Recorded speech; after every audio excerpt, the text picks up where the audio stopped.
All right. Hi, everyone. Good morning. Yeah, hi, Harsh. Good morning, Sayam. Good morning, Ishan. Morning, Shravya. Morning, Sarvesh. Morning, Prashant. Sorry, Prashast. So हम लोग course correct करेंगे. As you can notice, as you can understand, we will start with chemical kinetics as our chapter. वॉल्यूमेट्री का जितना हम लोगों ने करा था, ठीक है, 2 लेक्चर्स का, उसको अपन होल्ड पे रखेंगे.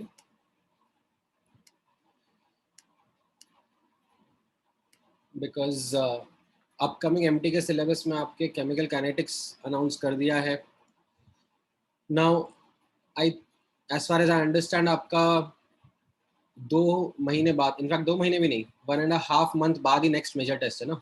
इट इज जुलाई एंड में, right?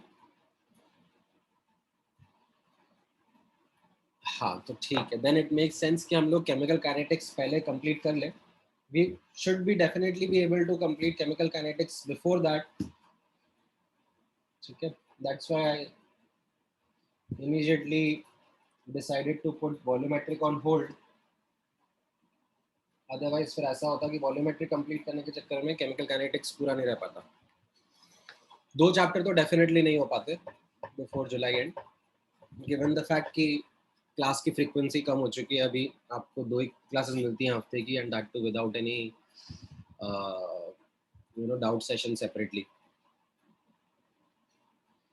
So let's keep that intact. Chemical kinetics का डिस्कशन करते हैं. Alright.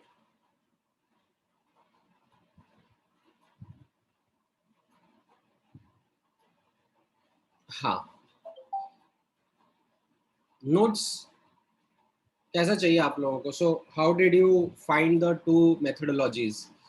Like, should I ask you to write the notes while you are watching this online lecture, live lecture, या फिर पहले के जैसे we go through the notes, understand the important things, and then I share the notes with you after the class? कौन सा ज़्यादा better है?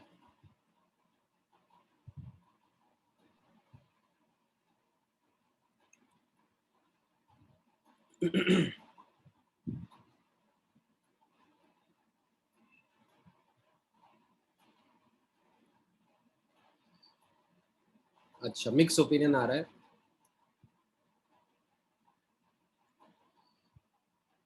चलो ठीक है, तो ऐसा करते हैं, आप लोग नोट्स भी लिखते जाओ साथ में, ठीक है, एंड मैं शेयर भी कर दूंगा.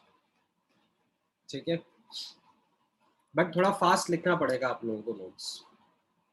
ठीक है, ऐसा नहीं कि अच्छी अच्छी राइटिंग में चल रहा है. You have to be a bit faster, otherwise और स्लो हो जाएगा अपना सिलेबस. ठीक है, वॉल्यूमेट्रिक का अब आप ऐसा करो, होल्ड रख लो. ठीक है, उसको टू बी कंटिन्यूड करके छोड़ दो अभी के लिए. उसको फिर हम लोग केमिकल काइनेटिक्स चैप्टर खत्म करने के बाद में ही डिस्कस करेंगे.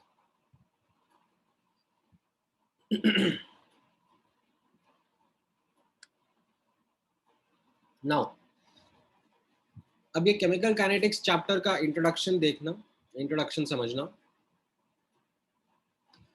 सो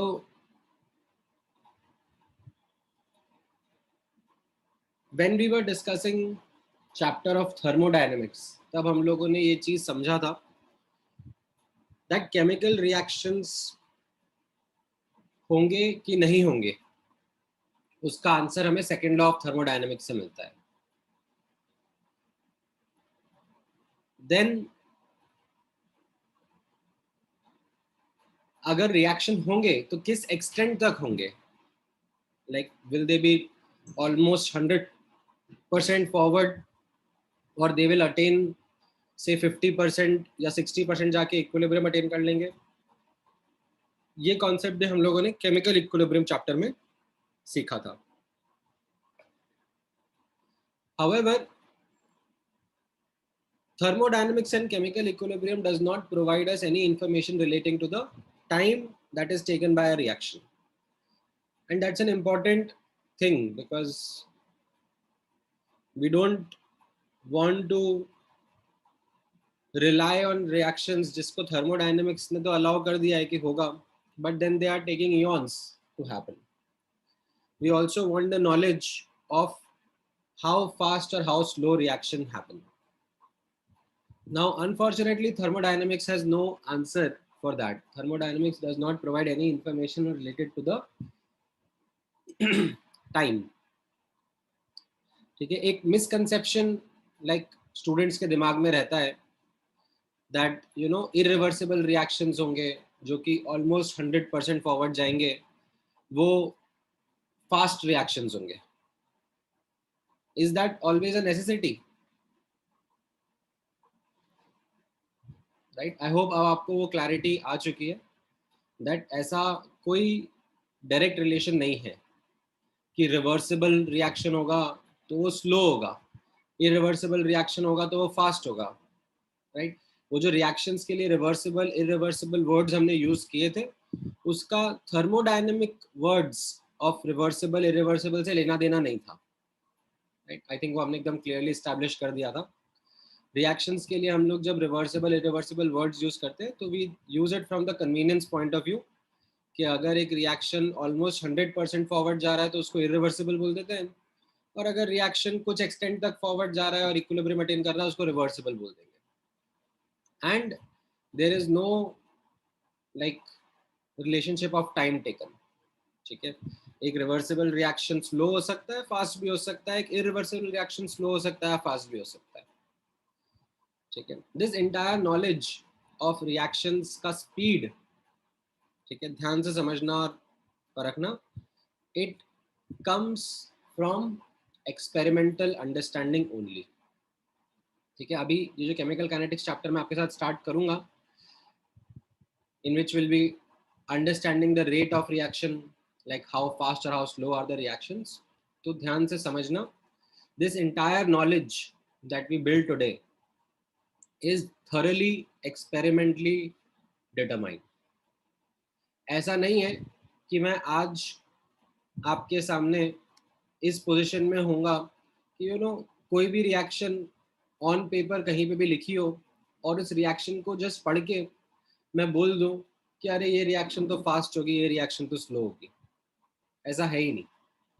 by looking at a reaction, like I will not be able to judge and say that it will be a fast reaction or a slow reaction. I would need experimental data, ठीक है, to come up with the answer whether it is going to be fast or slow. So इस chapter की काफी सारी understanding is based on experiments.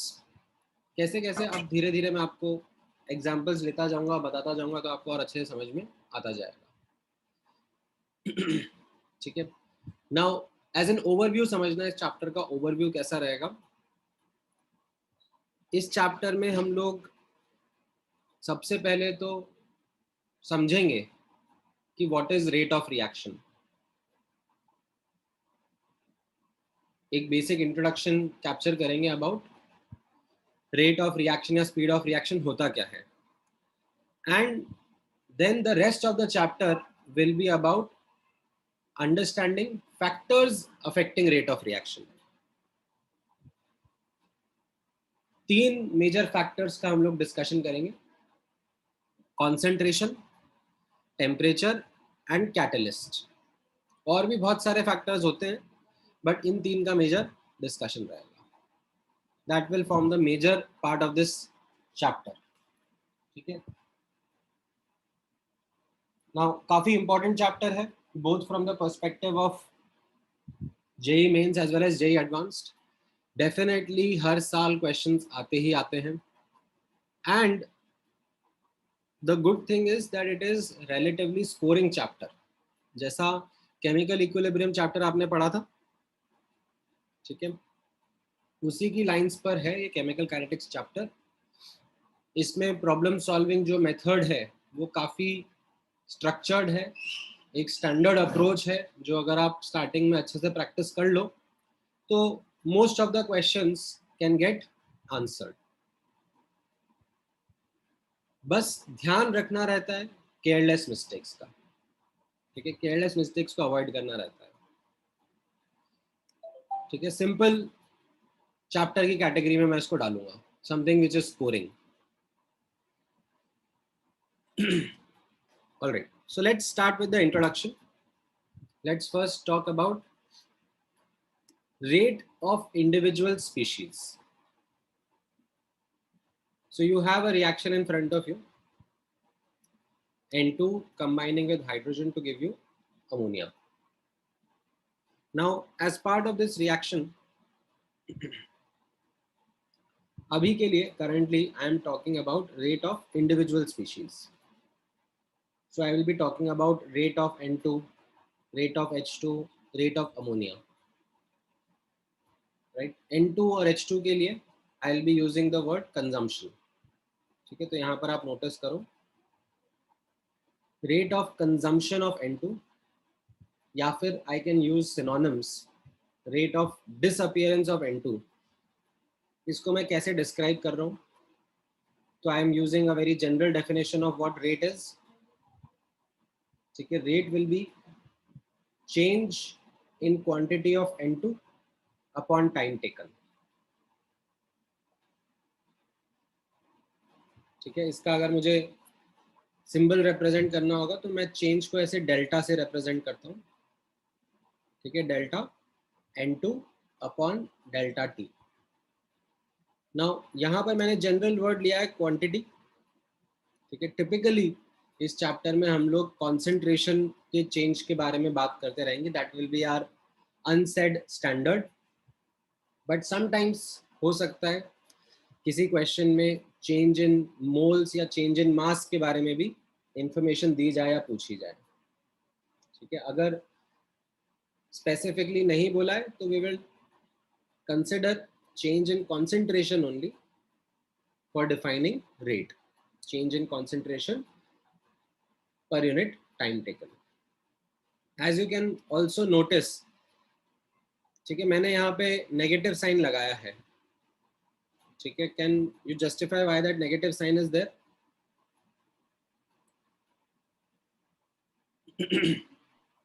because the quantity is reduced हो रही है। Reactants के लिए change negative, change is always final minus initial, right? Change का कन्वेंशन यही होता है, change is always final minus initial. अब क्योंकि ये रिएक्टेंट है, ये कंज्यूम हो रहा है, तो final will be lesser than initial. तो ये जो डेल्टा है, ये चेंज है, ये नेगेटिव आएगा। ठीक है, बट जो रेट्स हैं वो कभी भी नेगेटिव में नहीं रिपोर्ट करते। ठीक है, rates are always reported as positive values. So इसके लिए यहाँ पर ही नेगेटिव साइन इंट्रोड्यूस करा है। तो हम लोग हमेशा रिएक्टेंट्स की जब रेट के बारे में बात करेंगे तो उनके लिए यहाँ पर नेगेटिव साइन इंट्रोड्यूस करेंगे। लिखा सबने ये?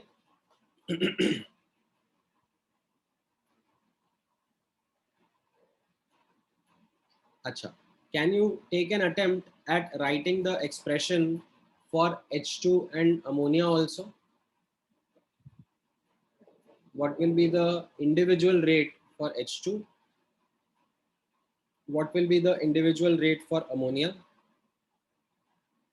ठीक है, ऐसे रफ में एक अटेम्प्ट ले लो, बाकी फिर फेयर में क्या लिखना है वो मैं आपको स्क्रॉल करके बता ही दूंगा। जस्ट एक्सप्रेशन लिखना आना चाहिए।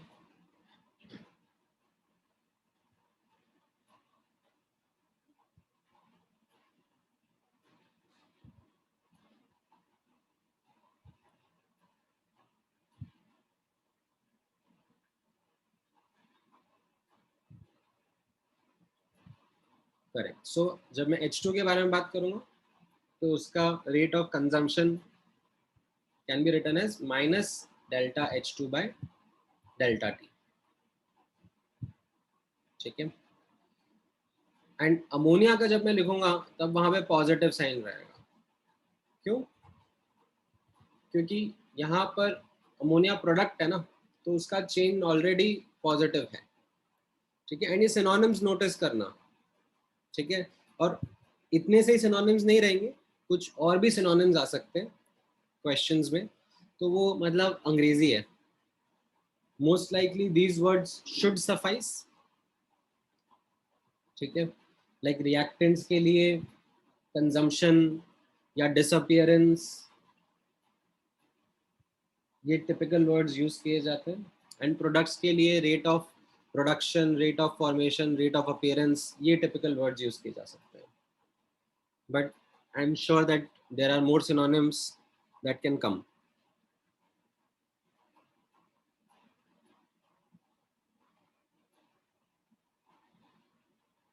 ठीक है. अब जैसे कई बार ऐसा होता है कि कोई पर्टिकुलर टाइप का रिएक्शन है. ठीक है, मान लो कोई रिएक्शन है जिसमें डिसोसिएशन हो रहा है, like the reactant is dissociating. तो फिर उसमें ऐसे rate of dissociation of reactant, like dissociation word use कर देंगे. तो रिएक्शन स्पेसिफिक वर्ड्स भी यूज हो जाते हैं. ठीक है. आई एम श्योर आपको उसकी थोड़ी सी आदत हुई होगी जब आपने केमिकल इक्विलिब्रियम चैप्टर पढ़ा होगा. याद है केमिकल इक्विलिब्रियम चैप्टर में ऐसे एक्सटेंट ऑफ रिएक्शन को कितने सारे अलग अलग तरीके से बोला जाता था, राइट. एक्सटेंट ऑफ डिसोसिएशन या एक्सटेंट ऑफ एसोसिएशन, राइट, या degree of dissociation, degree of association, like अलग अलग वर्ड्स यूज करते करते आपको उनको डिसाइफर करना होता था. अल्फा का बेसिकली वैल्यू निकालना होता था. ठीक है. इतना लिख लिया ये अमोनिया और H2 का. ओके. तो ये तो बात हुई इंडिविजुअल स्पीशीज की रेट्स की. ठीक है. मैं रिएक्शन के बारे में जब डिस्कस कर रहा हूँ तो मैंने इंडिविजुअल स्पीशीज के बारे में बात करा. However, it is very important for you to understand what rate of reaction is, how do we define rate of reaction, and how do we relate it to the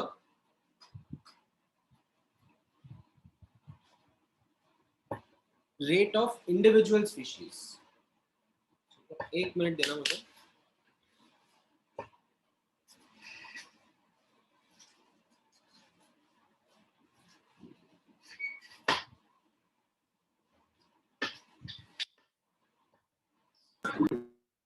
Just give me 1 second. मेरा table थोड़ा सा vowel कर रहा है. Sort it out. ठीक है. हाँ. So rate of reaction and its relationship with individual rates. So यहाँ पे काफी सिंपल है. All you need to do is remember mole concept. N2 plus 3H2 gives 2NH3. So do you remember mole concept में हम लोग इस तरीके से लिखते थे, moles upon coefficient equal to moles upon coefficient equal to moles upon coefficient.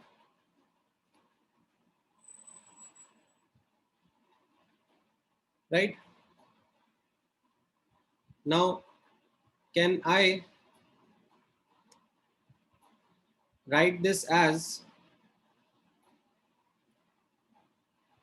थोड़ा सा अगर मुझे आप एक और लाइन दोगे बीच में, तो I can write this moles consumed of N2 as minus delta N2, है ना. मैं इसको माइनस डेल्टा N2 लिख सकता हूँ, इसको माइनस डेल्टा H2 लिख सकता हूँ, एंड इसको प्लस डेल्टा NH3 लिख सकता हूँ. Right. You can agree with me on the signs. And now if you divide all of them by delta T, ठीक है, what you get is called as rate of reaction. ठीक है. So what is rate of reaction? So rate of reaction is rate of individual species divided by their stoichiometric coefficient.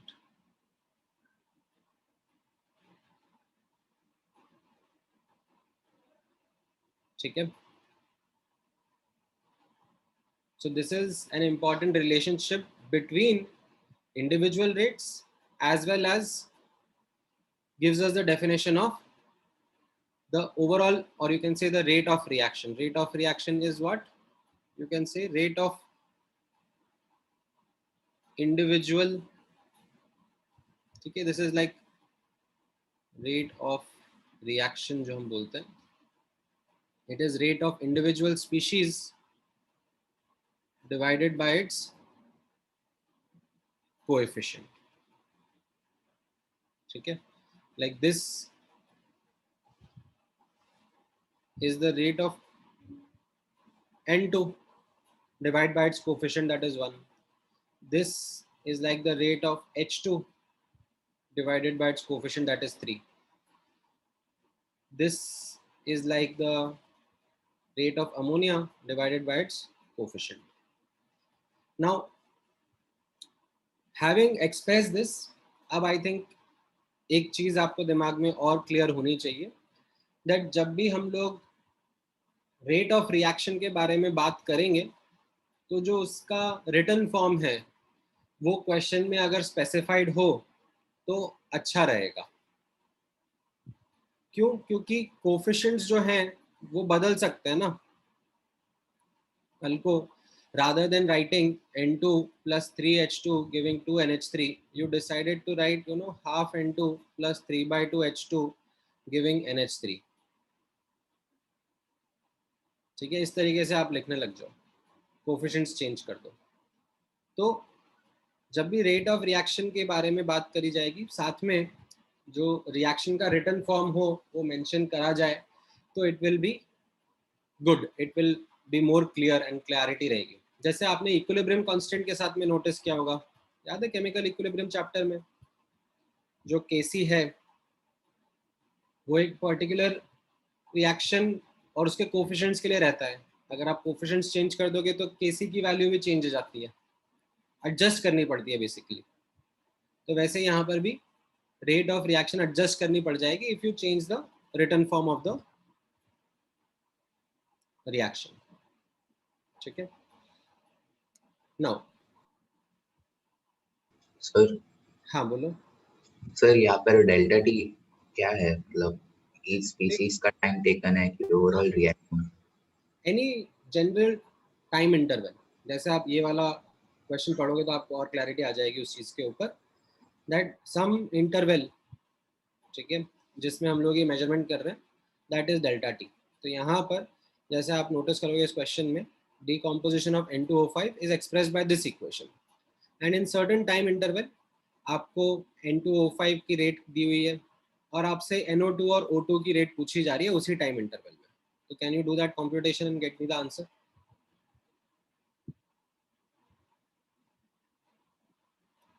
हाँ, ये जो red वाला statement है ये मैं थोड़ी देर में वापस लिखता हूँ. अभी आपने अगर लिख लिया है तो अच्छी बात है, नहीं तो let me do an example and then come back and rewrite that statement.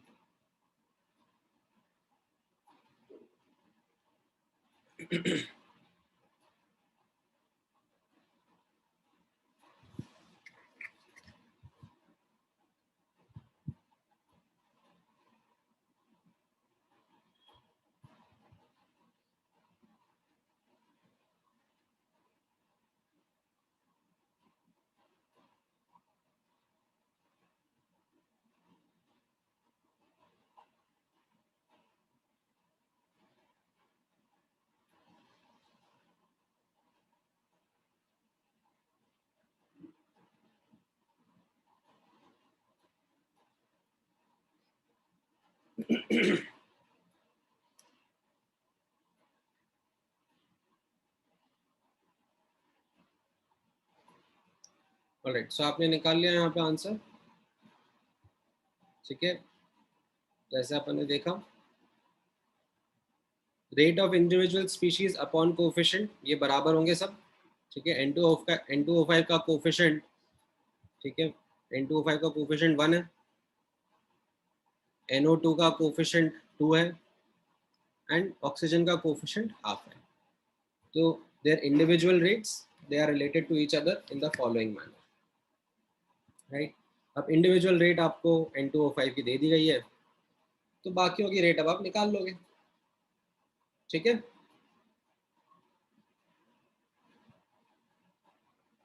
Clear है? किसी को कोई डाउट नहीं है?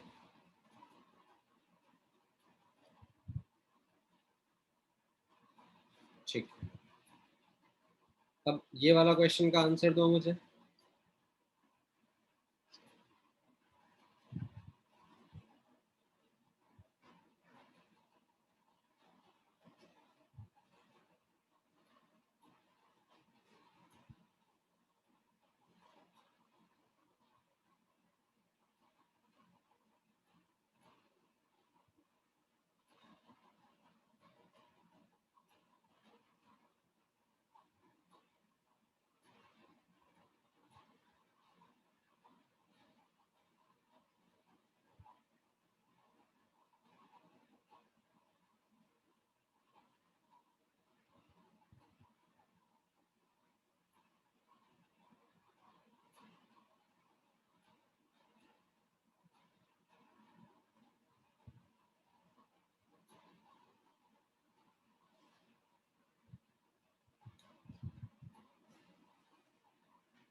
A option is incorrect answer.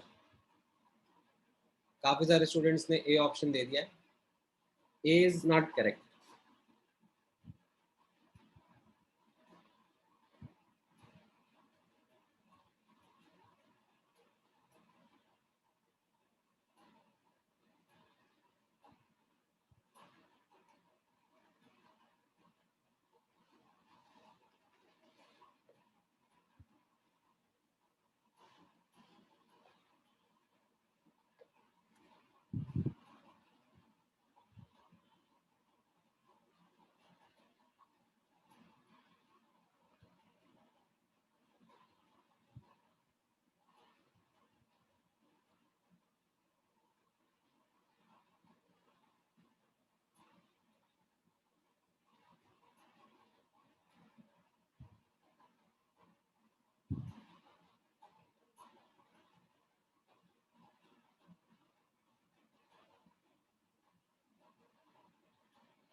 हाँ, सो इसमें क्या कैच है?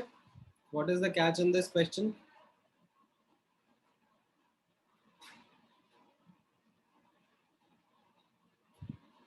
जो कैच है वो अब आपको समझ में आएगा कि जो यहाँ पर ऊपर मैंने स्टेटमेंट यहाँ पे लिखा था, दैट स्टेटमेंट अब will come of use.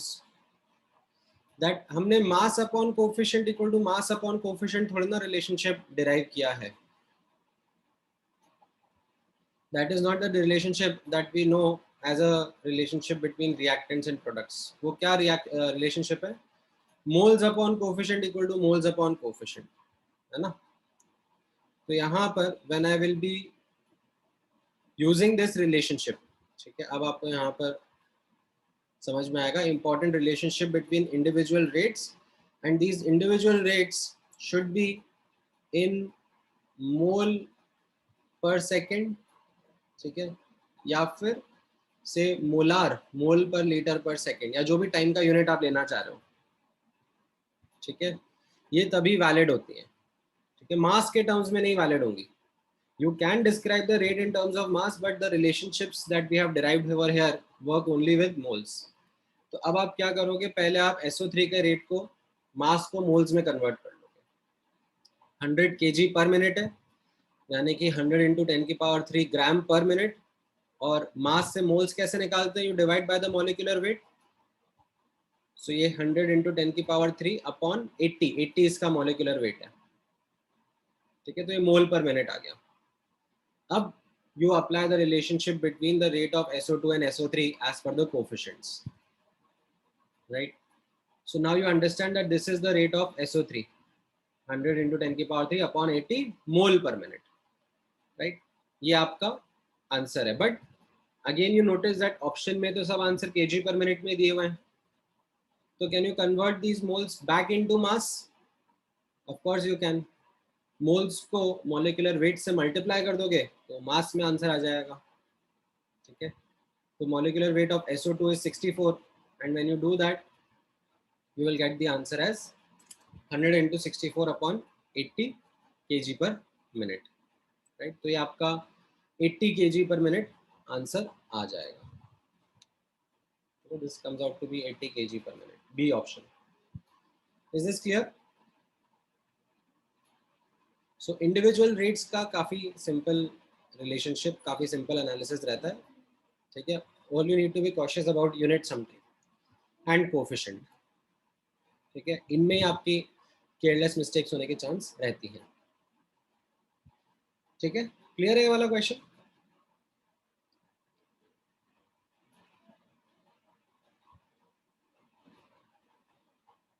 Alright, अब हम चलते हैं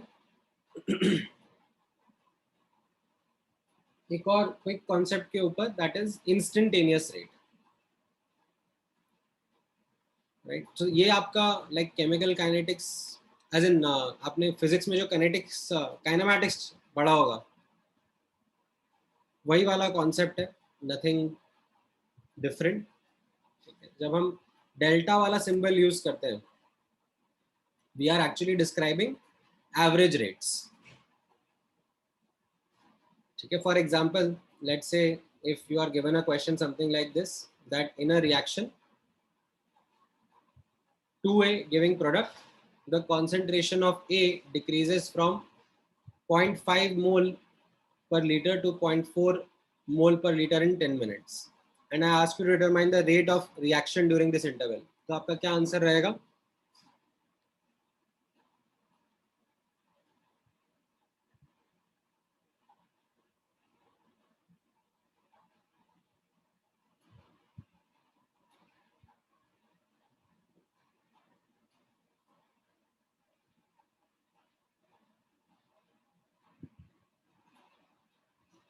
नहीं सर्वेश, नहीं संयम, आप दोनों का गलत हो गया आंसर. हाँ, अभी सर्वेश आपने ठीक दिया है. अली एक डेसिमल प्लेस गड़बड़ कर गए, हर्ष गड़बड़ कर गए. मैं बोल रहा हूँ देखो, केयरलेस मिस्टेक्स अवॉइड करनी, और आप लोग केयरलेस मिस्टेक्स करे जा रहे हो. इनफैक्ट इस क्वेश्चन में तो मैंने कोफिशिएंट भी हाईलाइट करके दे दिया, मतलब ऐसे एग्जाम में थोड़ा हाईलाइट करके आएगा coefficient. These things you will have to pick. Rate of reaction पूछा है तो that will B rate of A upon 2, और रेट ऑफ ए क्या हो जाएगा? Change in concentration of A upon time taken, और डेटा ए का जो दिया हुआ है उसको आप पुट करोगे तो आपका आंसर आएगा ना, ठीक है. प्लीज मेक श्योर ये आप ही को आइडेंटिफाई करनी होती है चीजें. कोफिशिएंट्स, यूनिट्स, ये सब common chapter specific careless mistakes हैं. आप करो अभी बिंदास, I don't mind, but then learnings में जानी चाहिए ये सब. You should not replicate these in exams, ठीक है.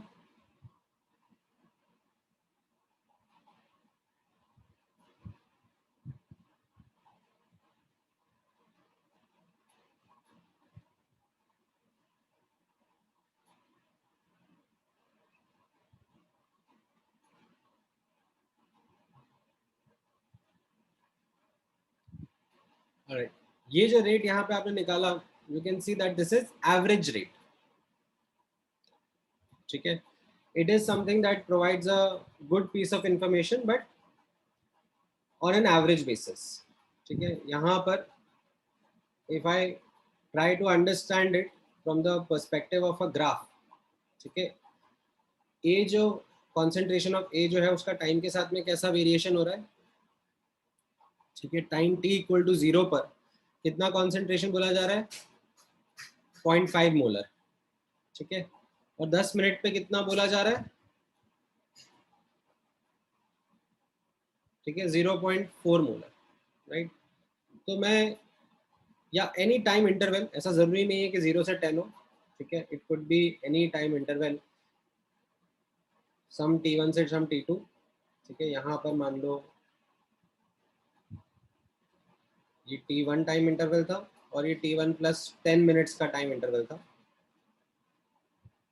ठीक है, और कॉन्सेंट्रेशन इसकी 0.5 थी एंड ये 0.4 पे जा रहा है, राइट। तो हमने जो निकाला अभी वो एवरेज रेट है।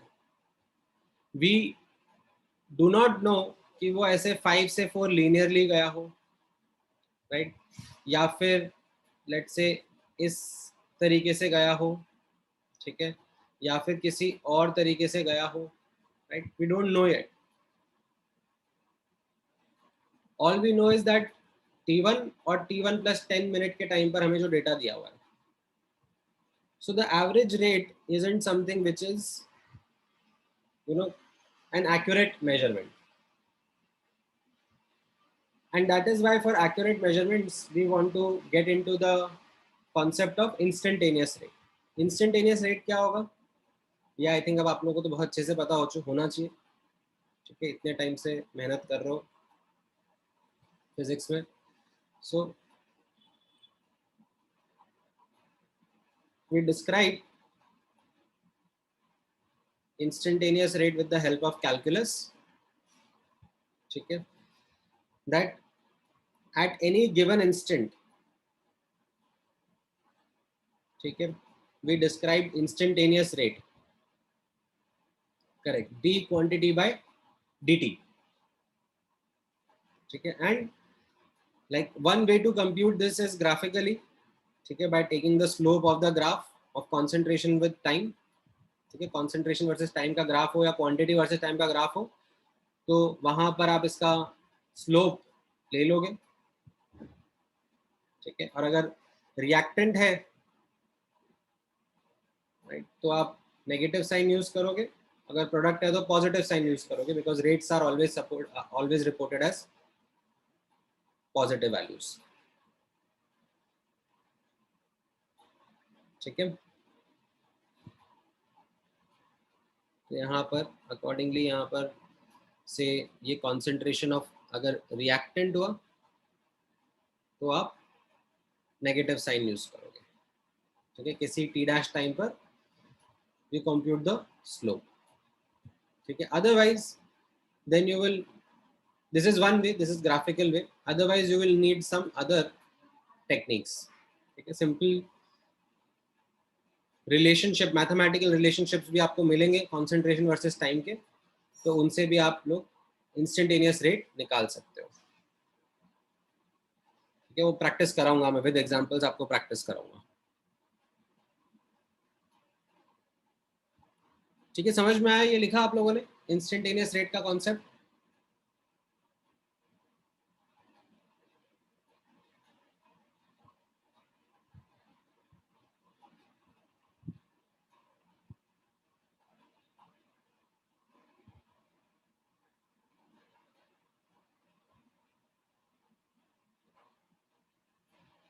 लिखो लिखो, फटाफट लिख लो।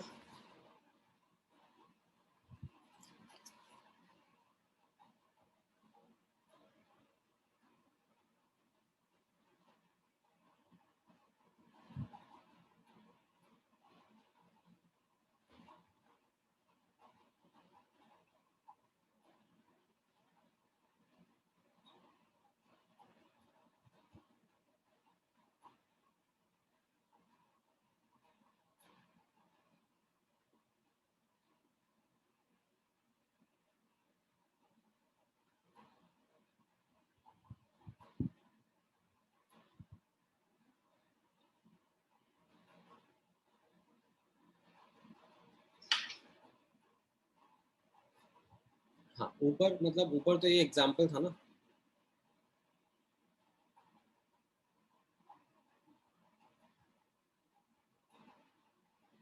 नीचे वाला पार्ट में मैं जूम कर लेता हूँ.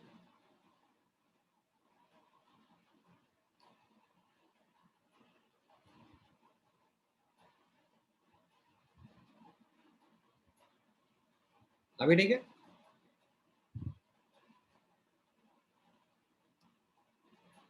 ऑलराइट, देन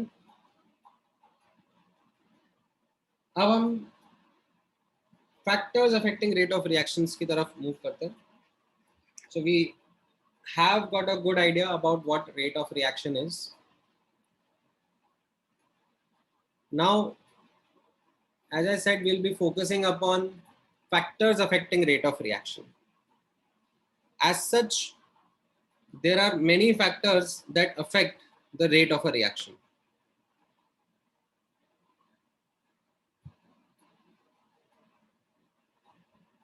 However, primarily हमारा फोकस रहेगा इन 3 फैक्टर्स के ऊपर: concentration, temperature and catalyst. ठीक है, जिसमें आप नोटिस करोगे कि हम लोग कंसंट्रेशन पर काफी significant amount of time spend करेंगे. ठीक है, we will be dealing with concentration in 3 to 4 lectures. Temperature और कैटलिस्ट मिलाकर लगभग 3 लेक्चर्स लग जाएंगे. ठीक है, ब्रॉड आउटलाइन रहेगा आपका, just to give some sense, because बीच बीच में बहुत सारे छुटकू फुदकने लग जाते हैं, सर कितने लेक्चर, तो उनके लिए एक सेंस ऑफ ड्यूरेशन है ये. Now there are other factors also. ठीक है, for example some noticeable ones are physical state और physical appearance. So physical state में हमने कैसा ऑब्जर्व किया है? In general the observation is कि होमोजेनियस गैस फेज रिएक्शंस या एक्वस रिएक्शंस जो रहते हैं, रिएक्टेंट्स प्रोडक्ट सब एक ही फेज के हैं, they are typically faster as compared to some heterogeneous reactions. ठीक है, even the physical appearance sometimes makes an impact. जैसे for example, if you have a reaction जिसमें solids participate कर रहे हैं, तो rather than keeping a bulk solid, एक chunk of solid, अगर आप powdered form में solid को use करोगे, तो you will have a better or a faster rate of reaction, and that is primarily because of increased surface area.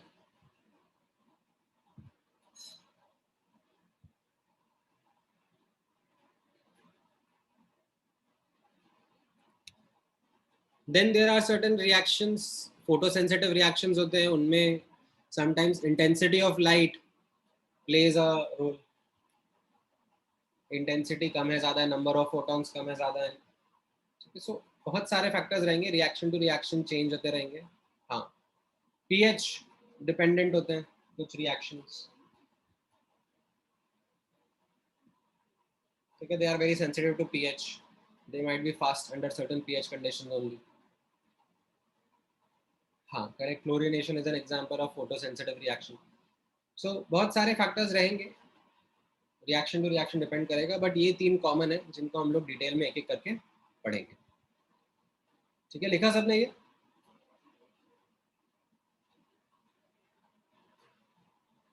सबसे पहले factor की डिटेल्स में चलेंगे. अब will talk about effect of concentration.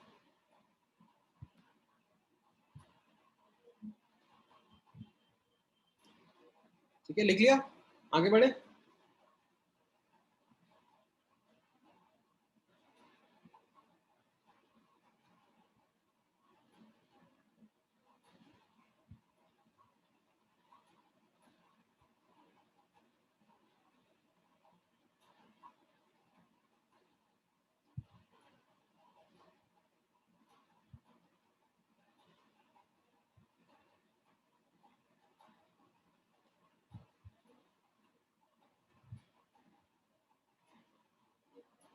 ठीक है, सो इफेक्ट ऑफ कॉन्सेंट्रेशन से start करते हैं. That how rate of a reaction depends on concentration of the reaction species. ठीक है, now यहाँ पर notice करना that I have put this bracket over here that this is something experimentally understood only. ऐसा नहीं है कि आप किसी reaction को देखकर बता दो that how is that rate going to depend upon the reaction species. जैसे आप यहाँ पे notice करोगे, मैं कुछ ऐसे examples आपके साथ में discuss करूँगा, and you don't need to remember those examples. They are just for the sake of giving you a perspective. ठीक है, you don't need to remember them. जैसे for example आप अगर N2O5 का decomposition notice करोगे in certain conditions, if you experimentally try to measure it, what we find is that the rate of reaction है,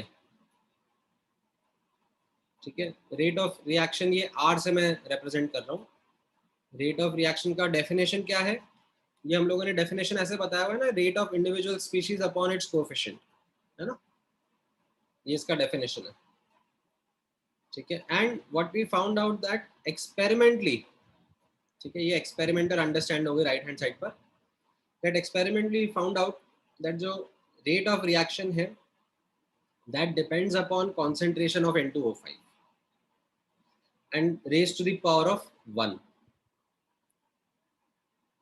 तो अगर मैं लेट्स से एक एक्सपेरिमेंट कर रहा हूँ, ठीक है, एक एक्सपेरिमेंटल सेटअप है मेरा जिसमें I am measuring this reaction का रेट. तो अगर मैं N2O5 की कॉन्सेंट्रेशन डबल कर दूंगा तो मेरा रेट ऑफ रिएक्शन भी डबल हो जाएगा. How many moles are getting consumed per unit time, वो भी डबल हो जाता है अगर मैं N2O5 का रेट कॉन्सेंट्रेशन डबल कर दूँ तो. ठीक है, NO2 और N2O की रेट से कोई फर्क नहीं पड़ रहा, लाइक उनके कॉन्सेंट्रेशन से कोई फर्क नहीं पड़ रहा. This reaction is found to depend, the rate found to depend on reactant only, and that too just N2O5, and that too उसकी power like direct proportionality raised to the power of 1 पे. ठीक है, ये कैसा है, ये इस reaction का फीचर है.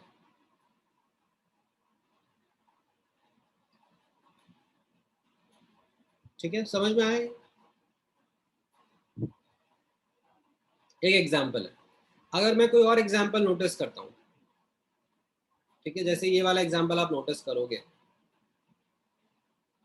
This is hydrogen and chlorine का फोटोसेंसिटिव रिएक्शन. ठीक है, ये HNO एक्चुअली क्या नोटिस करता है, HNO बताता है फोटॉन्स के हेल्प से ये हो रहा है reaction, and it is forming HCl. Now जब इस रिएक्शन को एनालाइज करा गया, जब इस रिएक्शन को स्टडी किया गया, तो पता पड़ा दैट रेट ऑफ रिएक्शन जो है वो ना तो H2 की कॉन्सेंट्रेशन पे डिपेंड कर रहा है, ना ही क्लोरीन की कॉन्सेंट्रेशन पे डिपेंड कर रहा है. क्यों नहीं कर रहा है, वो इस रिएक्शन की खासियत होगी, वो हमें एक्चुअली इस रिएक्शन की डिटेल में जाके समझना पड़ेगा. ठीक है, बट अभी के लिए इतना समझ लेते हैं कि एक्सपेरिमेंटली जो इन्फॉर्मेशन समझ में आई उससे ये समझ में आ रहा है कि अगर मैं H2 का कॉन्सेंट्रेशन कम ज़्यादा कर रहा हूँ या क्लोरीन का कॉन्सेंट्रेशन कम ज़्यादा कर रहा हूँ तो मेरे रेट पे कोई फर्क ही नहीं पड़ रहा है. The rate of reaction remains what it is.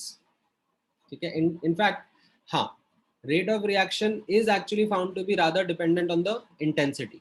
मैं जितने ज़्यादा फोटॉन्स यूज करूंगा उतना ज्यादा रेट ऑफ रिएक्शन ऑब्जर्व होता है, बट कॉन्सेंट्रेशन पर तो कोई डिपेंडेंस नहीं है. ऐसा क्यों है, वो रिएक्शन की स्पेशलिटी है, रिएक्शन की खास बात है.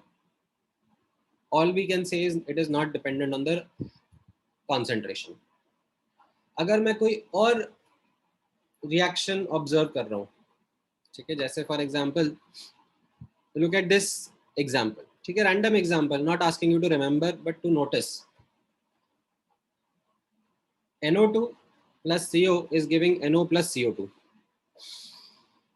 ये एक रिएक्शन है जिसमें दो रिएक्टेंट्स प्रेजेंट है. अब इस रिएक्शन के बारे में पता पड़ा, अगेन एक्सपेरिमेंटली पता पड़ा, दैट इस रिएक्शन का जो रेट है that is found to be dependent only on NO2 का concentration, not CO. ठीक है, despite two reactants, CO पर ये डिपेंडेंट ही नहीं होता. CO की concentration आप कम ज़्यादा कर लो, रेट ऑफ रिएक्शन में फर्क ही नहीं पड़ता. ठीक है, बट NO2 के concentration पे डिपेंड कर रहा है. And what you can also see is that NO2 की concentration के स्क्वायर के ऊपर डिपेंड कर रहा है. क्यों कर रहा है वो क्यों में मत जाओ आप, just notice the weirdness that rate of reaction is dependent on concentration. ठीक है, but not something which you can like just look at the reaction and tell you know फलाना फलाना रिएक्शन है तो उन पे डिपेंड कर रहा होगा. नहीं, एक्सपेरिमेंटली अंडरस्टूड है. ठीक है, एक और वियर्ड एग्जांपल नोटिस करो, like this ozone decomposing into oxygen. इसमें what we find is that the rate of reaction depends on reactant का concentration as well as product का concentration. And what we are seeing is that reactant O3 की concentration को directly proportional है, but product की concentration को inversely proportional है. Concentration raise to the power of -1 है यहाँ पे इनफैक्ट. तो अगर मैं ओजोन का कॉन्सेंट्रेशन बढ़ाऊंगा तो रेट ऑफ रिएक्शन बढ़ जाएगा, बट अगर मैं ऑक्सीजन का कॉन्सेंट्रेशन बढ़ाऊंगा तो रेट ऑफ रिएक्शन कम हो जाएगा. इसमें ऐसा ऑब्जर्व हो रहा है कि प्रोडक्ट के अमाउंट पे भी रेट ऑफ रिएक्शन डिपेंड कर रहा है.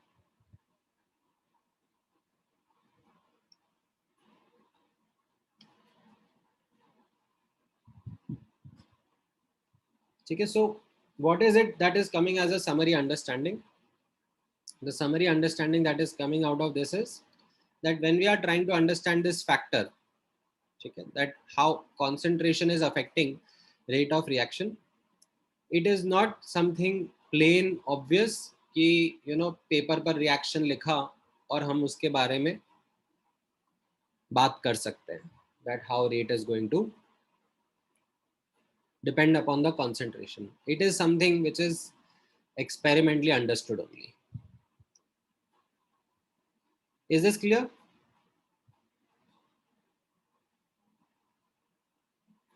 लिखा सकते हैं.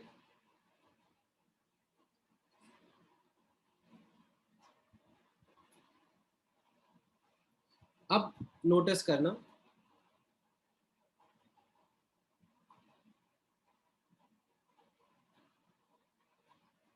ठीक है, ये मतलब उसको वर्बली जो मैं बोलता जा रहा हूँ उसको लिख भी लो आप. Thus, just by looking at a written form of a reaction, we cannot comment on how the rate of reaction depends upon concentration of reaction species. Okay, it is experimentally determined only. तो जो इसका एक general observation, general outcome हम लिखना चाहेंगे वो कुछ इस तरीके से लिखना चाहेंगे, that rate of reaction is directly proportional to concentration. ठीक है, rate of reaction is directly proportional to concentration raised to the power of something. That something is called as order. It could be concentration raised to the power of 1, 2, -1. ठीक है, कुछ भी हो सकता है, उसके बारे में मैं डिटेल में बात करूंगा. ठीक है, बट अभी के लिए what I can say is that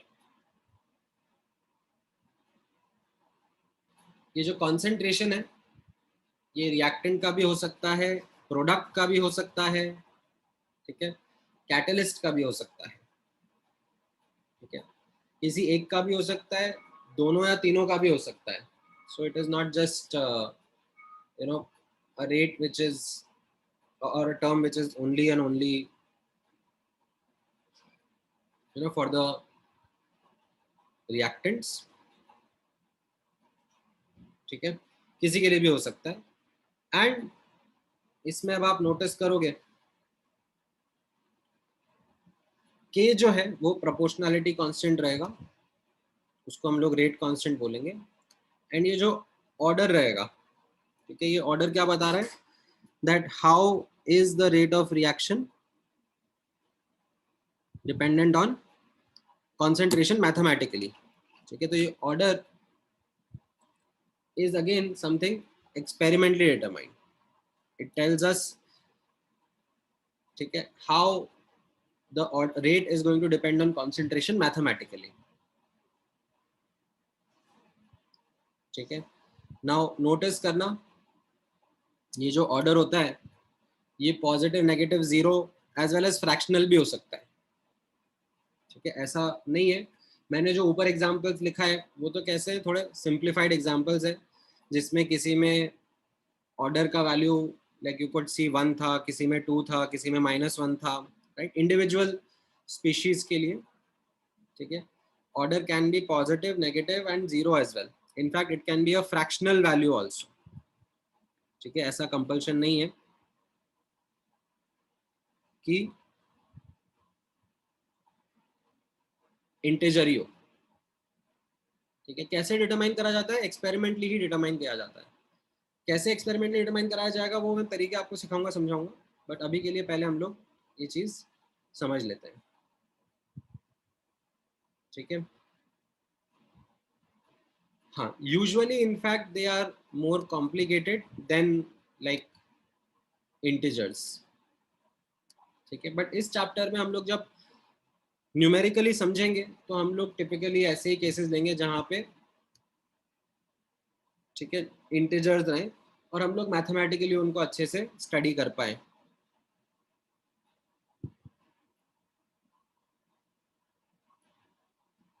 ठीक है, सो ऑल राइट, यहां पर अब आप नोटिस करना,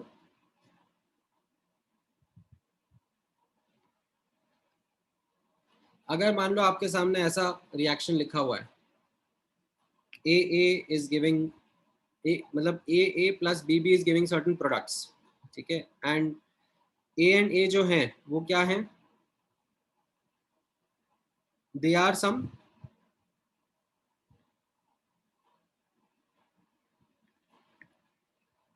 coefficients.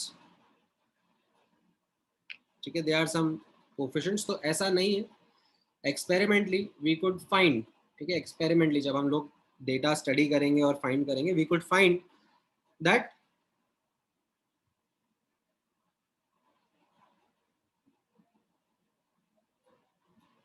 The rate of reaction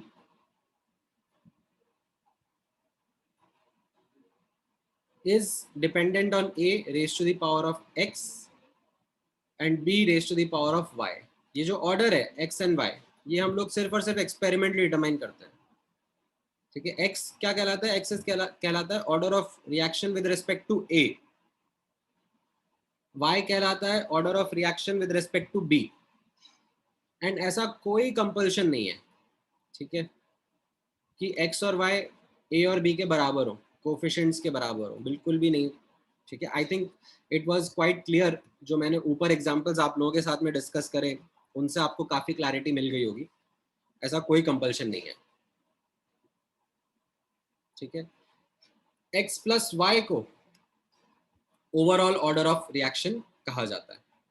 ठीक है, जो भी हमारा ऐसा रेट एक्सप्रेशन होता है, ठीक है, इसको हम लोग क्या कहते हैं, this is called as rate expression.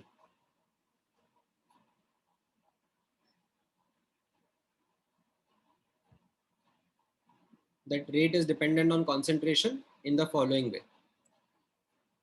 तो इसमें जो ये इंडिविजुअल स्पीशीज के ऑर्डर होते हैं इनको हम लोग एड अप कर लेते हैं, तो मुझे ओवरऑल ऑर्डर ऑफ रिएक्शन मिल जाता है। ठीक है, जैसे for example if I go back in these examples and ask you to comment upon what are the overall order, ये पहले वाले रिएक्शन में what is the overall order? Correct, पहले वाले रिएक्शन में the overall order is 1।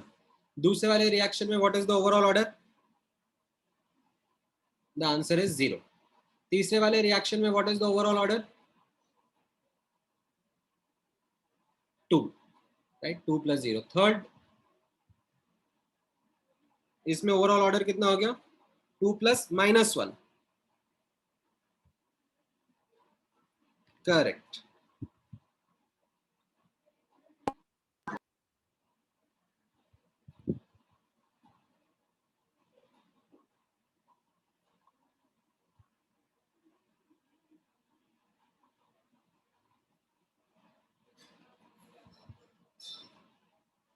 सो इस तरीके से ये रेट का एक्सप्रेशन लिखा जाता है. ठीक है, यहाँ पे कैसा रहेगा typically, the overall orders are non negative. ठीक है, इंडिविजुअल ऑर्डर्स जो है, इंडिविजुअल ऑर्डर कैसे हो सकते हैं, जैसे मैंने बताया पॉजिटिव नेगेटिव जीरो फ्रैक्शनल चलेगा. ठीक है, बट जो ओवरऑल ऑर्डर रहते हैं they are typically non negative. ठीक है, टिपिकली वो they can be positive values, they can be zero, they can be some positive fractions also, non negative नहीं मिलते. ठीक है, अच्छा यहाँ पर आप नोटिस करना, एक और नोट मैंने लिखा हुआ है. ठीक है, वो नोट किस तरीके से है आप नोटिस करोगे, ऊपर जो ये एक्सप्रेशन लिखा मैंने रेट का. ठीक है, ऐसा जरूरी नहीं है कि हर रिएक्शन में इतना अच्छा इतना सुंदर मैथमेटिकल एक्सप्रेशन मिले. ठीक है, इनफैक्ट ऐसा सुंदर मैथमेटिकल एक्सप्रेशन मिलना is more of a rarity. ठीक है, जब हम एक्चुअली में अलग अलग रिएक्शंस को स्टडी करते हैं, ठीक है, तो उनमें लाइक कॉम्प्लिकेटेड से एक्सप्रेशंस मिलते हैं. ठीक है, जैसे ये एग्जांपल आपके सामने मैंने शो किया, एक रिएक्शन है ए गोज टू प्रोडक्ट, और जब इसको स्टडी करा जाता है, ठीक है, कि कॉन्सेंट्रेशन ऑफ ए के हिसाब से रेट कैसे चेंज हो रहा है, तो ऐसा नहीं है कि सिंपल एक्सप्रेशन मिल गया, बहुत ही ऐसे, ये भी फिर भी मैंने थोड़ा सुंदर दिखने वाला एक्सप्रेशन लिखा हुआ है, इतना बुरा नहीं है, बट बहुत ही वियर्ड वियर्ड से एक्सप्रेशन भी मिलते हैं. ठीक है, and in fact these weird expressions are more common as compared to the regular expressions.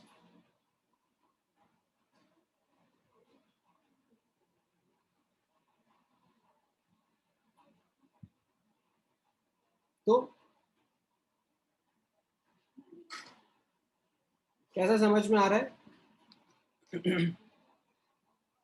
कि सिंपल केसेस तो आपको मिलेंगे मोर और लेस. ठीक है, रेट ऑफ रिएक्शन स्टडी करने के लिए ऐसे रेट एक्सप्रेशंस मिलेंगे. ठीक है, बट समटाइम्स, ठीक है, स्पेशली जेई एडवांस वगैरह का अगर कुछ क्वेश्चन रहेगा, ठीक है, जिसमें थोड़ा आपको लाइक कॉम्प्लिकेटेड मैथ्स करवानी होगी, आपसे थोड़ा कॉम्प्लिकेटेड इंटीग्रेशन वगैरह करवाना होगा, तो you might come across such examples. ठीक है, तो पहले अपन लोग सिंपल वाले प्रैक्टिस करेंगे. ठीक है, भर भर के सिंपल वाले प्रैक्टिस करेंगे, एंड देन आप जब थोड़े प्रैक्टिस हो जाओगे तब मैं फिर ये थोड़े कॉम्प्लिकेटेड वाले भी आपके साथ इंट्रोड्यूस करूंगा. ठीक है, इतना पार्ट समझ में आया सबको? यहां तक में किसी को कोई डाउट है? कुछ कॉपी करना रह गया हो?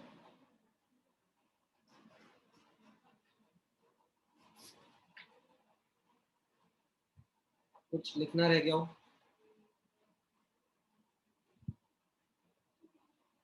सर, हाँ, जो सेकंड नोट में आपने लिखा है ओवरऑल ऑर्डर ऑफ रिएक्शन में नॉट बी डिफाइंड, मतलब हाँ, मतलब आप जैसे आपके सामने फॉर एग्जांपल ऐसा एक्सप्रेशन है ना, अगर ऐसा एक्सप्रेशन होता that rate is equal to k A की पावर 1, तो आप बोल देते कि सर इंडिविजुअल ऑर्डर जो है ए का वो 1 है एंड ओवरऑल ऑर्डर भी 1 है, राइट. बट अगर ऐसा एक्सप्रेशन है तो अब इसमें आप नहीं बोल पाओगे कि ए का ऑर्डर क्या है या ओवरऑल ऑर्डर क्या है, मतलब वो डिफाइन ही नहीं कर पाओगे. It will be something complicated embedded in the expression, बस वो ऐसा ही है. ठीक है, तो ये जो ओके सर. हम लोग स्टडी कर रहे हैं, ठीक है, that how rate is dependent on concentration. ठीक है, ये जो स्टडी हम लोग कर रहे हैं, ये स्टार्टिंग में हम लोग सिंप्लीफाइड स्टडी कर रहे हैं कि let's look at those examples जहां पर रेट ऐसे लाइक कॉन्सेंट्रेशन के ऊपर डिपेंडेंट है, बट सिंपल तरीके से डिपेंडेंट है. ठीक है, जैसे ही ऊपर वाले एग्जांपल्स मैंने आपके साथ डिस्कस करे. ठीक है. Otherwise let's say if I was to show you some complicated rate expression,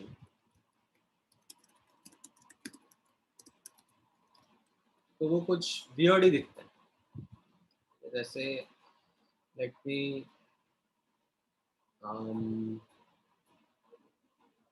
अगर कुछ मिलता है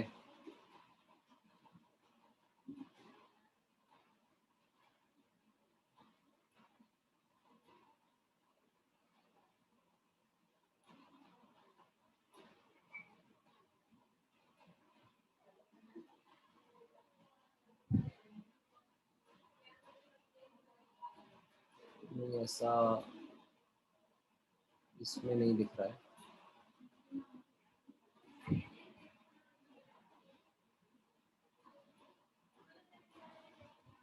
ठीक है, आप इसी से काम चलाओ. ठीक है, जैसे मैंने यहाँ पर एग्जांपल लिख के दिया कि rate is dependent on concentration of A, but it is not dependent in a simple manner. It is something which is a bit challenging. तो यहाँ पर आप ऐसे ओवरऑल ऑर्डर डिस्क्राइब करना या इंडिविजुअल रेट का, इंडिविजुअल स्पीशीज का order लिखना, ये सब नहीं हो पाएगा. ठीक है, but it will be something that can be solved for. कैसे सॉल्व कर पाएंगे वो मैं आपको बताऊंगा बाद में. ठीक है, हम लोग डिस्कस करेंगे उसका तरीका.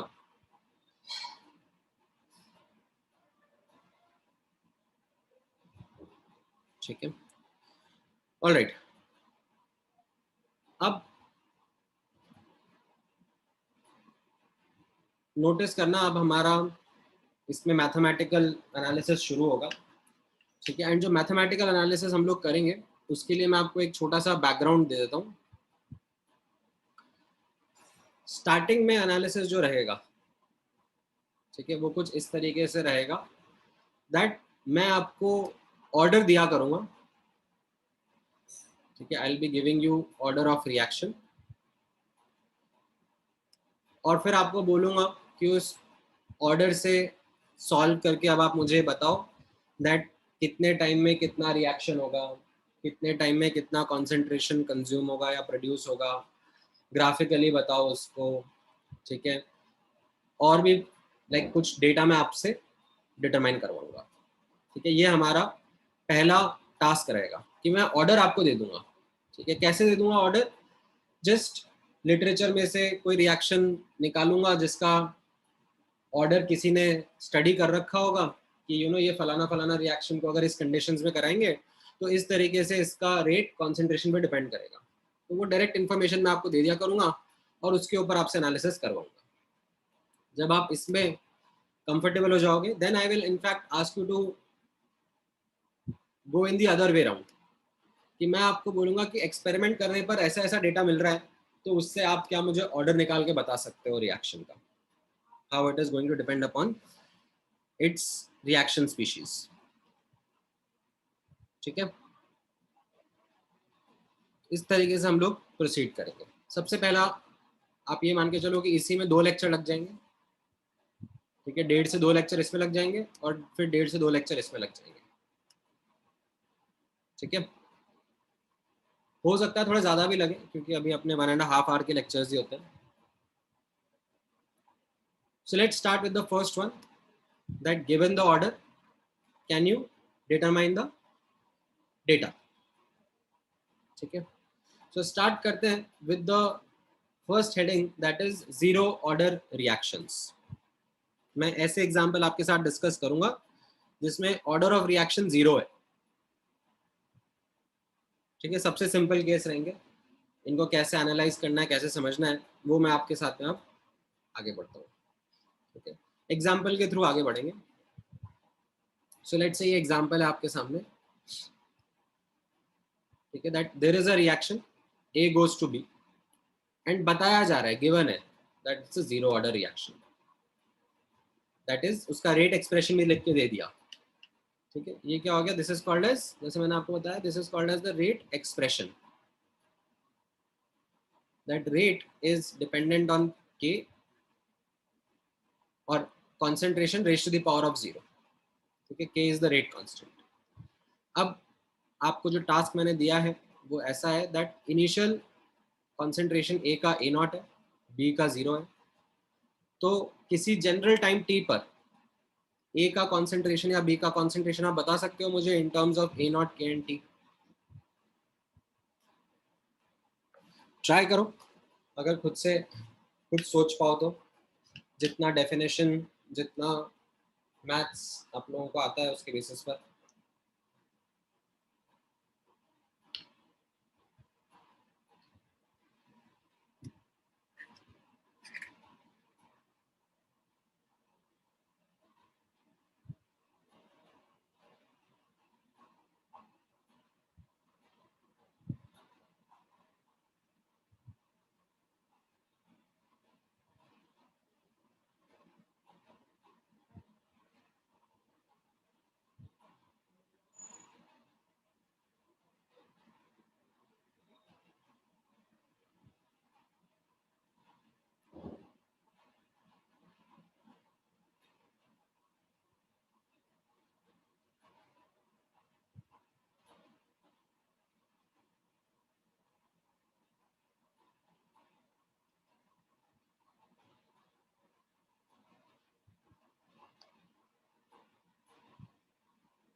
ठीक है, कुछ कुछ स्टूडेंट्स ने आंसर देना भी शुरू कर दिया है। Very good. हाँ, right Aman, right Sarvesh, right Ishan, right सही है। सो कैसे करेंगे अपन लोग, यहाँ पे एक अप्रोच देखना, एक सिस्टमैटिक अप्रोच रहेगी। The approach will be starting with the definition. ठीक है, डेफिनेशन था ना रेट का।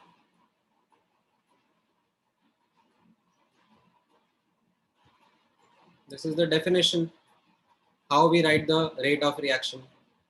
उसका डिफरेंशियल फॉर्म है ये, that R is equal to minus dA by dt।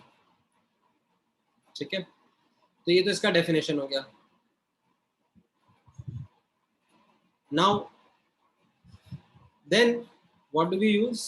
We are using the given data. What is the given data? That this rate is equal to K. Okay, it is not dependent on any concentration, it is just dependent upon, or the order is 0, right? It is just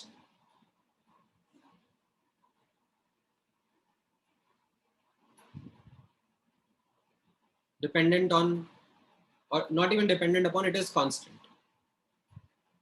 अब इस differential form को आपको solve करना आएगा bye integration. ठीक है, can you solve this by integration? Do you know how to solve this by integration?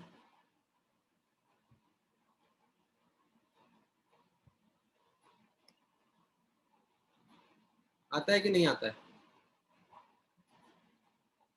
बिल्कुल आता है। कैसे करोगे आप इसको सॉल्व बाय इंटीग्रेशन?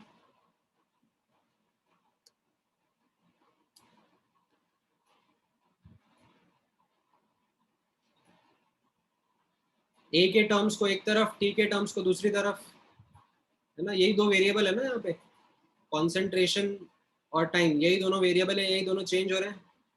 ये तो कांस्टेंट है, तो हम लोग कैसे कर रहे हैं? ए के टर्म्स को एक तरफ, टी के टर्म्स को दूसरी तरफ, और फिर उनकी लिमिट्स लगा दी। ठीक है, लिमिट्स भी आपको लगानी आती है प्रॉपर्ली। टाइम 0 पर इसका कॉन्सेंट्रेशन ए नॉट रहेगा, और टाइम टी पर इसका कॉन्सेंट्रेशन ए टी रहेगा, है ना?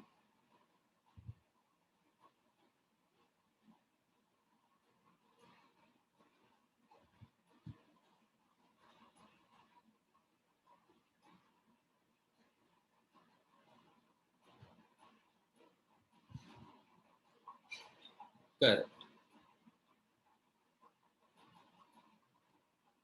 तो अब आप इसको सॉल्व कर लोगे और आपके सामने आंसर आ जाएगा।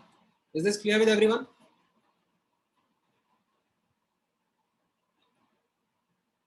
कैसे करना था?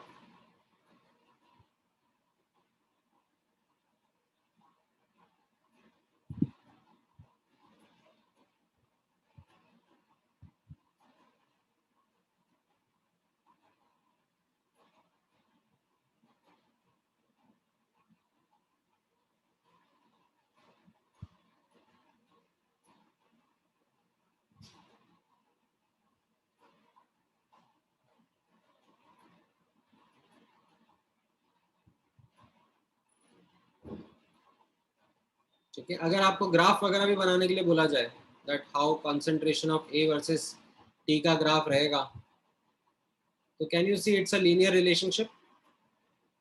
A concentration of A will be changing with time in this linear manner only. And if I ask you कि ये ग्राफ like कब x axis को कट करेगा, ठीक है, what will this be? This will be the time for completion of reaction, है कि नहीं? concentration of A पूरा 0 हो जाएगा तो ये आप निकाल दोगे, कितना टाइम रहेगा? like बहुत सिंपल है ना, ये AT जो है वो 0 हो गया तो टाइम आ जाएगा A नॉट अपॉन के, है ना? ठीक है, क्लियर है?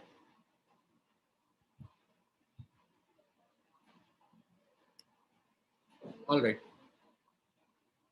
अच्छा, BT का एक्सप्रेशन निकाला था आप लोगों ने? या अमान ने तो निकाला था, बाकी लोग भी निकालो. बी का एक्सप्रेशन कैसा रहेगा विद टाइम? ये तो मैंने ए का एक्सप्रेशन निकाल दिया ना, इसको हम लोग क्या बोल रहे हैं? Integral form. ठीक है, मैं एक बार जूम आउट कर देता हूँ. किसी को कोई डाउट है इसमें हाउ ए का एक्सप्रेशन गॉट डिटरमाइंड? ठीक है, बी का एक्सप्रेशन बताओ, बी का एक्सप्रेशन कैसा आएगा?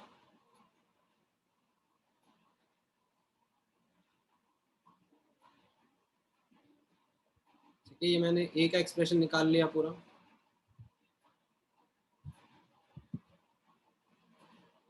ठीक है, अभी मैं आपसे बी का एक्सप्रेशन निकालने के लिए पूछ रहा हूँ. हाँ, राइट ईशान.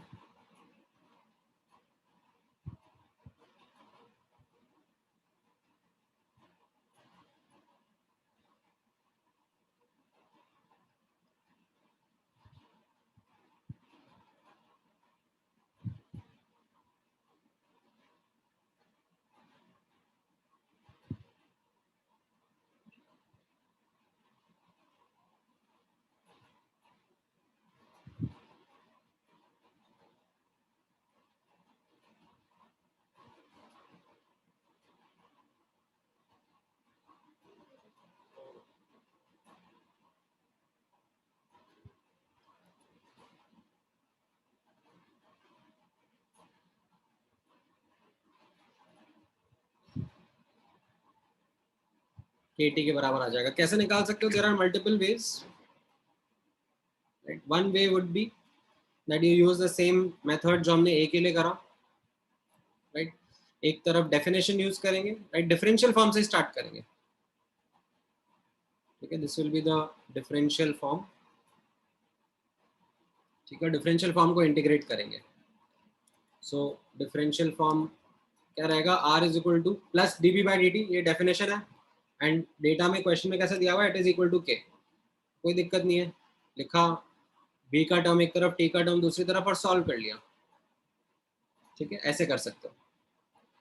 या फिर दूसरा मेथड एक और क्या है, rather than like doing the, हाँ, क्या कह रहे हो विवेक?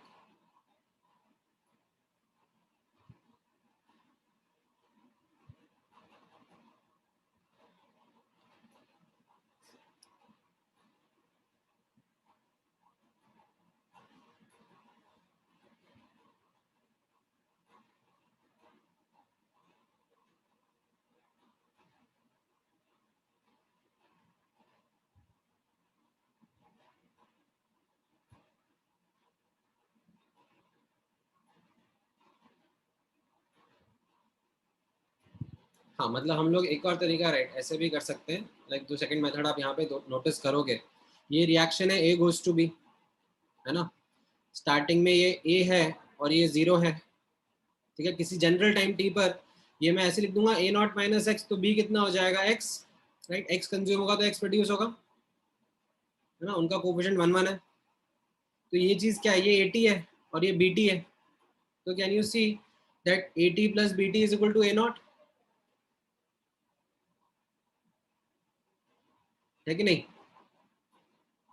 at plus bt is equal to a naught, तो यहाँ से मैं भी निकाल सकता हूँ that bt will be equal to at, like at का एक्सप्रेशन डाल दूंगा ऊपर से। at का एक्सप्रेशन कैसा था, at का एक्सप्रेशन वाज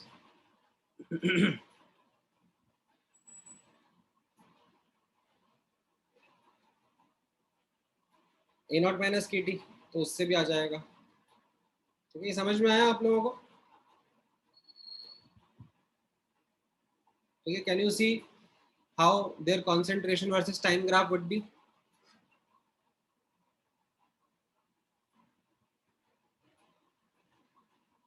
अगर दोनों को मैं सेम ही एक ग्राफ पे प्लॉट करूंगा कैसा दिखेगा,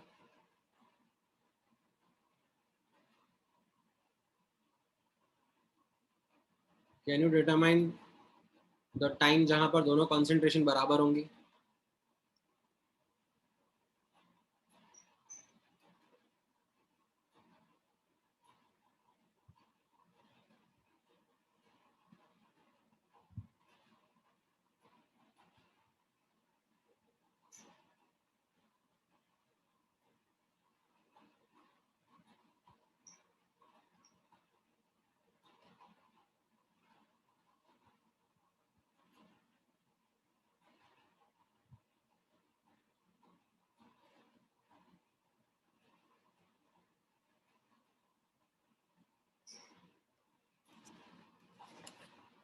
कर ए नॉट अपॉन 2k, ठीक है, this is called as, actually this is called as a term called as half life, ठीक है, that is time taken for the 50% completion of reaction, ठीक है, एक टर्म रहेगा जो हम लोग आगे काफी एक्सप्लोर करेंगे,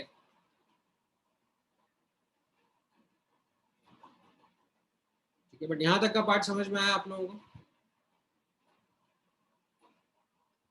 ठीक है, इसमें मैं न्यूमेरिकल क्वेश्चंस वगैरह भी करवाऊंगा आप लोगों को, बट ठीक है, आई थिंक आज के लिए इतना काफी रहेगा, नेक्स्ट क्लास में यहीं से न्यूमेरिकल क्वेश्चंस पिकअप करूंगा,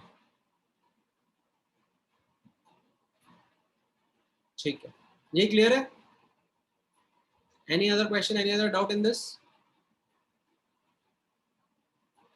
what we have done today,